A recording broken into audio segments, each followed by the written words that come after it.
Elon Musk and his team behind the Neuralink brain implant have just provided us with the latest update on their first human trial, with the promise that a second human patient is coming very soon using an upgraded Neuralink device. Progress so far has been a mixed bag of unprecedented success and unexpected setbacks, all of which is helping to propel the company forwards to their ultimate goal of unlocking superhuman capabilities. This is everything you need to know about Neuralink right now. The second human Neuralink operation will be moving forward within the next 2 weeks.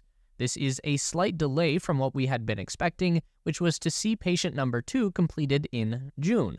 We've learned that a Neuralink surgery was originally scheduled to go forward on June 24th at the Barrow Neurological Institute, but was canceled after the patient candidate had to withdraw from the test.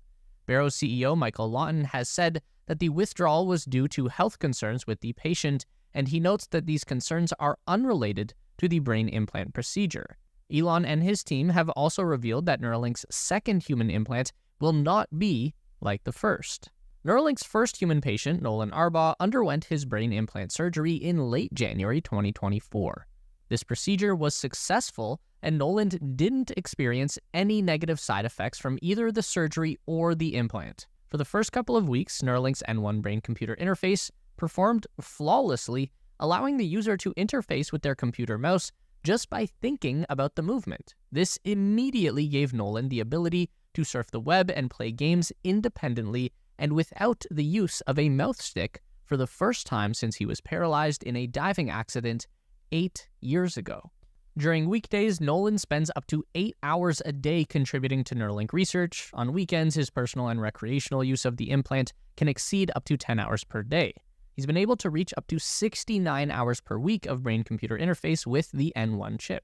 Neuralink engineers confirmed that the current device has a battery life of 4 to 5 hours and a charging time of about 45 minutes. They said that Nolan has been keeping an inductive charging coil tucked underneath the beanie that he's often seen wearing, so that he can quickly and independently recharge his device.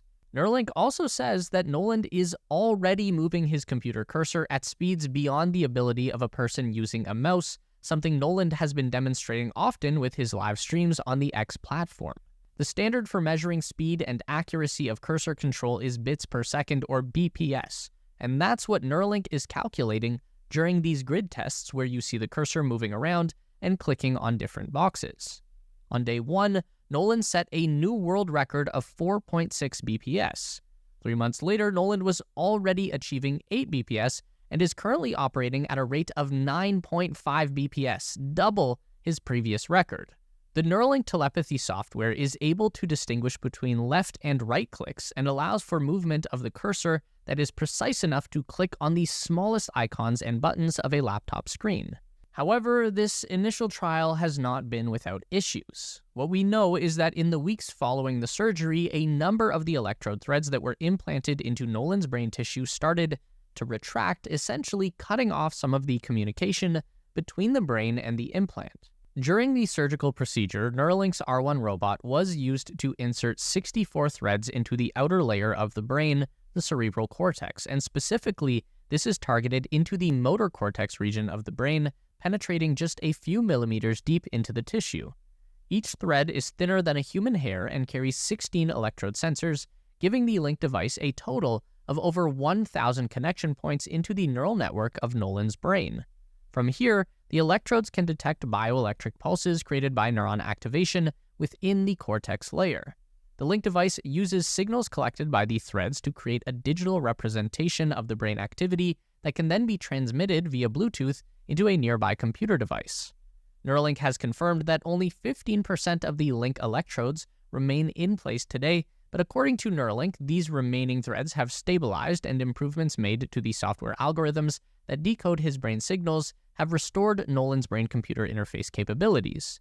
So when the threads retracted from the brain, that decreased the number of electrode interfaces between the Link implant and the motor cortex. Neuralink has confirmed that there are 2 contributing factors to the thread retraction. One is an air pocket that is created between the brain and the skull. Neuralink says this is common during brain surgery, and it's typical for the surgeon to introduce a small amount of air into the skull. The reason they do that is to create more room. By lowering the CO2 concentration in a specific area, they cause the brain to shrink a little bit and pull away from the skull, providing more room to work. The downside is that once inside the skull, that air pocket can now migrate, and Neuralink believes that the air pocket moved from the front of the brain to underneath their implant site, which pushed the brain away from the implant and tightened the threads. In their next operation, Neuralink plans to maintain a normal CO2 concentration or even slightly elevated levels, which will allow the brain to keep its normal size and shape during surgery, which should eliminate the air pocket. They also believe that by moderately resculpting the surface of the skull, they can get the implant to sit closer to the brain and reduce the gap underneath. The second factor is brain movement. Neuralink was not anticipating how much a human brain would move compared to a smaller animal brain. They found that the surface of the brain actually travels about 3 millimeters even when the person is just sitting still and breathing. So that makes targeting with the surgical robot very difficult. One solution here is more precise targeting on the surface of the brain. The outer layer of a human brain has a very complex structure of folded layers. This increased surface area is what gives us our intelligence, but it also presents a challenging landscape for inserting the Neuralink electrodes.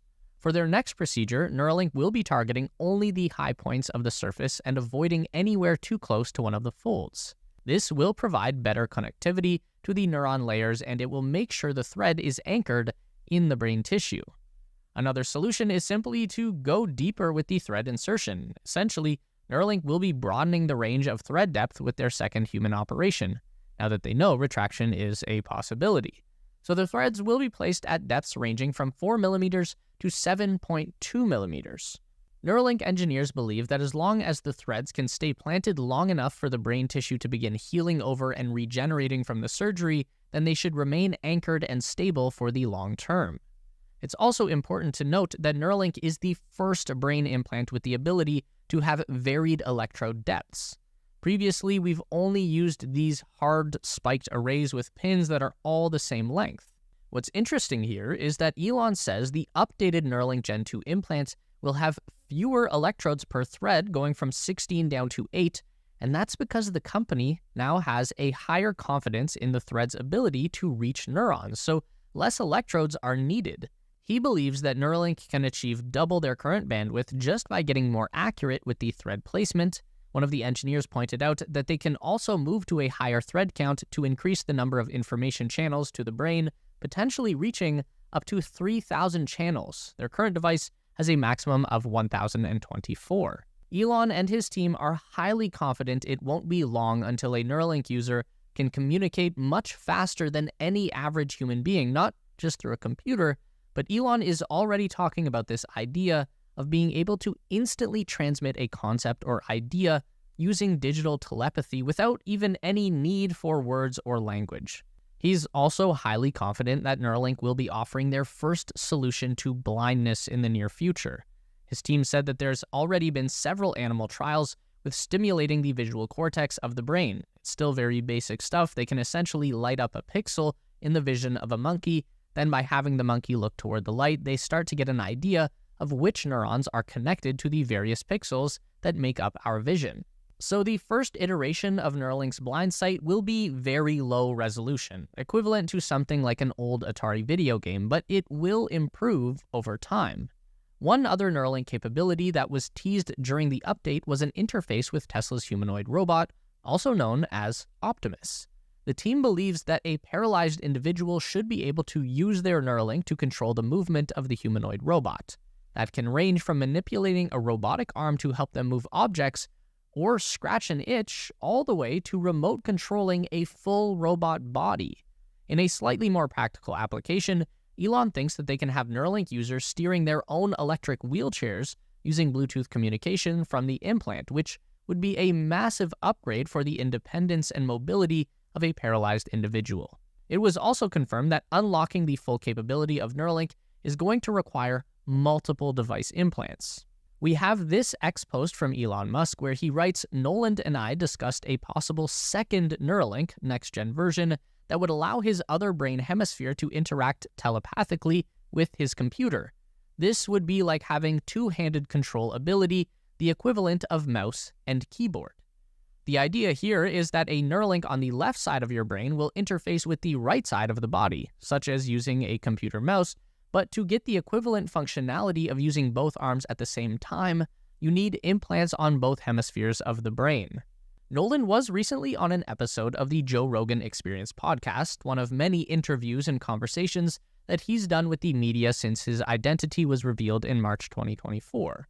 While on Rogan's podcast, Nolan talked about his experience playing video games with the Neuralink device.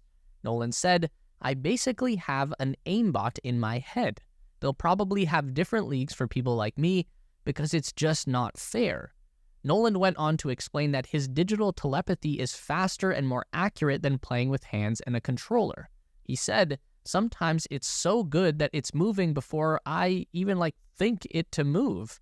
If you think about moving your hand, the signal is basically already being sent before you move your hand." This is a bit of foreshadowing towards Elon Musk's end goal with Neuralink. He believes that this device will allow people, all people, not just those with disabilities, to interface with technology at a significantly higher bandwidth than a mouse and keyboard or touchscreen could ever possibly allow, essentially knocking down a barrier between the human brain and the computer, bringing us much closer to a cybernetic superhuman kind of ability. Now, that all could be great, but it can also create a whole lot of new problems for security and privacy. This is also something that Nolan touched on in his talk with Joe, saying, people ask me all the time if this thing can be hacked, and the short answer is yes. This is easily one of the most frequent points raised in the comment section, so here's the closest thing we've had to an answer. Nolan went on to say, "But at this point, at least hacking this wouldn't really do much. You might be able to control my cursor on my screen and make me look at weird stuff." So basically saying that the danger of Neuralink will scale with the capabilities of Neuralink. For now, it can't do very much. The functionality is limited, meaning that the risk is likewise pretty limited. It all depends on where we go from here.